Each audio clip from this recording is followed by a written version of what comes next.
Hello, welcome to Prophecy Pod Radio. In today's podcast, I'm going to continue where I left off in the first section of Evidence for God. In part 1, I said there are two observations that give us good reason to think that there is a God.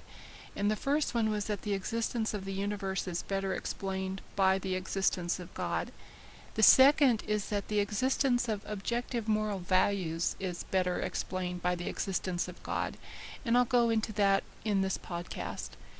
Now, people experience a sense of morality that leads them to hold strongly that certain things are right or wrong for all people in all cultures. For example, it is wrong to torture another person just for fun. It is wrong for me, it is wrong for a citizen of China, and it is wrong for someone living in 500 BC. Our moral sense provides strong reason to believe in a personal God. Now, it is easier to clarify this by putting it into the form of an argument. So, 1, if there is no God, there are no objective moral values. 2, there are moral values which are objective.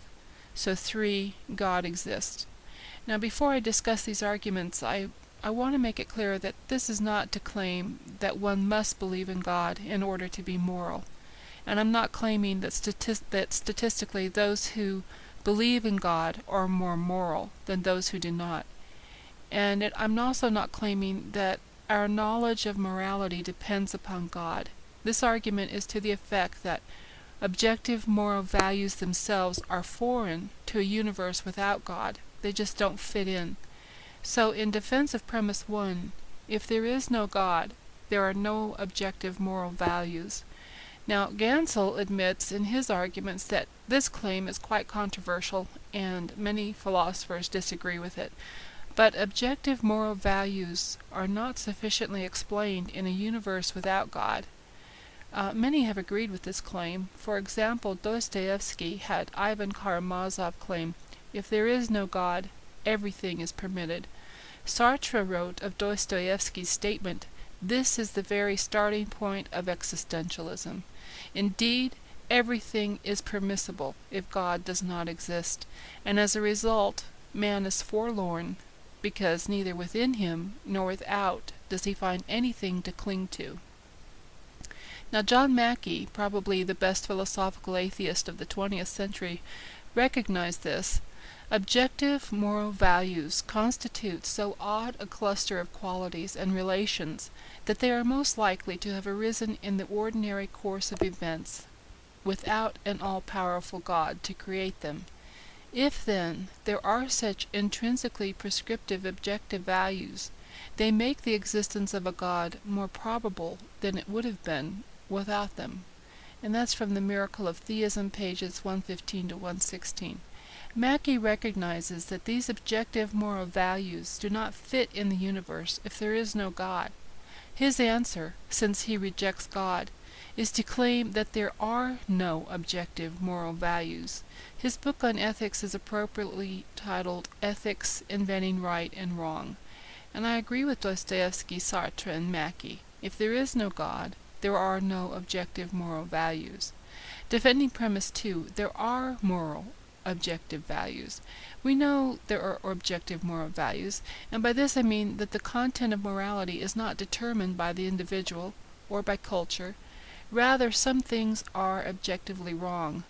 Other things are objectively obligatory, such as feeding your baby. But actions such as rape and racism and starving an innocent baby to death for fun are really wrong.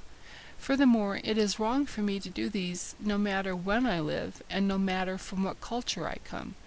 Now, many people believe that morality is not objective. This view comes in 3 basic varieties.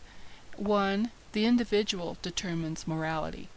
If the individual determines morality, then if I believe it is morally permissible to steal your stereo because it is nicer than mine, it is permissible for me to do it, and nobody has the right to judge me for it.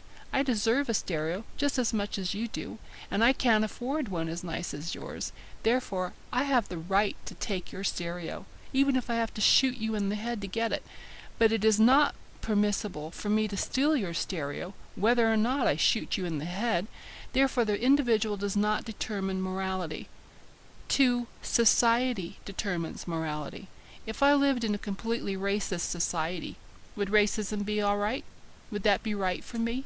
No, not at all. When a student in Syria or Libya turns out to protest their brutal regime, and he or she is assuming that morality is not determined by society. It is transcendent of cultures. All of our greatest heroes have been men and women who have stood up to society's wrongs and appealed to a morality that is transcendent to society in order to demand change. If society determines morality, it is always morally wrong to criticize society. There is no morality outside of society which can form the basis of a moral critique. Those brutal regimes need to be left in power, and that student needs to go home and submit to the oppression. 3. Morality has survival power, has survival value. Now, Dr. Greg Gansel points out that some people claim that the reason we have this moral sense is that it helped the human race survive. Those individuals with moral sense grouped together for mutual protection, and these did better than those without the moral sense. This is a kind of prehistoric social contract theory of morality. The problem with this is that we do not need morality to survive today. In fact, if you and I know that morality is has no objective validity, and the rest of our culture still thinks it is valid, we can take advantage of this to get the most that we can. There is no moral reason to refrain from rape or robbery or murder. These inadequate objections show that our sense is that there is a morality that is transpersonal, it's transcultural, and it's transtemporal. The existence of a personal God is the best explanation for this. It is not up to the individual or the culture whether it is permissible to rape simply for fun, and any individual who believes it is morally permissible to rape for fun has a false belief. Any culture whose moral guidelines include the claim that it is permissible to rape for fun has simply got it wrong. If it is true that Hitler was morally wrong, it is true that there are objective moral truths which are transcultural. If it is true that it was wrong for Romans to leave baby girls to die on the trash heaps simply because they were girls, the morality is not determined by culture. Now, it is true that Hitler was wrong.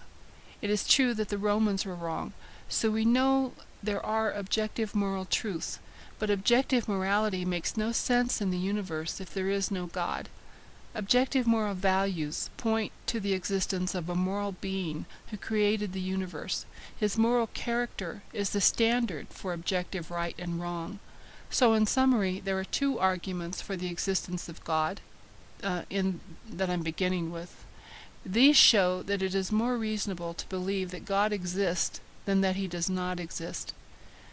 1. The existence of the universe is better explained by the existence of God, and 2. The existence of moral values, objective moral values, is better explained by the existence of God.